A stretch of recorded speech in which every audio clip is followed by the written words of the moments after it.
1903-4లో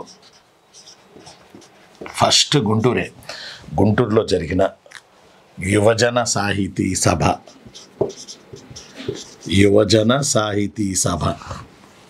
1903-4లో గుంటూరులో జరిగిన యువజన సాహితీ సభ, కొంచెం నోట్ చేసుకోండి.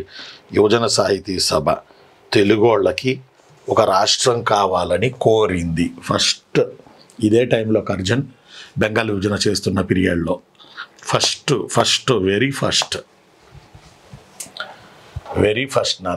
వెరీ ఫస్ట్ నాన్న మస్తానులి నాన్న, వెరీ ఫస్ట్ చిన్న 1903-4లో గుంటూరులో యువజన సాహితీ సభ.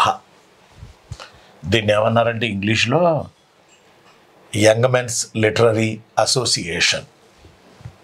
దీనిని ఇది కూడా రాసుకోండి, మళ్ళీ వేరే అనుకుంటారు మీరు, మళ్ళీ వేరే అనుకునే ప్రమాదం ఉంది. యంగ్ మెన్స్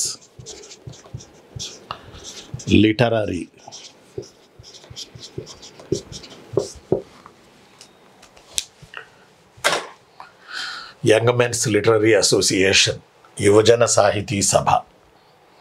ఇది ఫస్ట్ ఆంధ్ర రాష్ట్రం కావాలని ఫస్ట్ వచ్చినటువంటిది.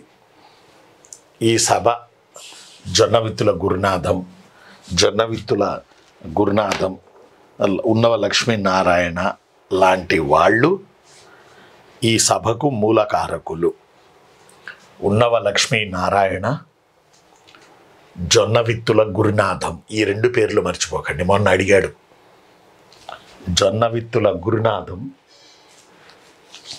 ఉన్నవ లక్ష్మీనారాయణ, వీళ్ళిద్దరు మూలకారకులు. ఇంకా ఉన్నారు కొంతమంది మూలకారకులుగా ఈ యంగ్ మెన్స్ లిటరరీ అసోసియేషన్ గుంటూరులో 1903-4లో ఒక మీటింగ్ ఏర్పాటు చేసింది. ఆంధ్ర రాష్ట్రం కావాలి అని, ఆంధ్ర రాష్ట్రం కావాలి మాకు అని ఫస్ట్ టైం ఏర్పాటు చేసింది.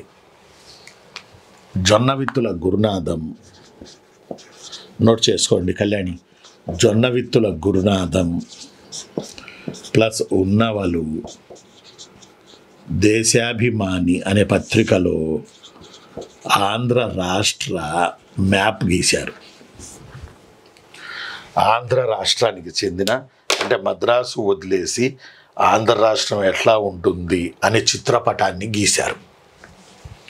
మొట్టమొదటిగా మద్రాసు వితౌట్ మద్రాస్, మిగతా ఆంధ్ర రాష్ట్రం ఎలా ఉంటుంది, ఎలా ఉండాలి, ఏ ప్రాంతాలతో ఆంధ్ర రాష్ట్రం ఏర్పడాలి అని మ్యాప్ గీశారు.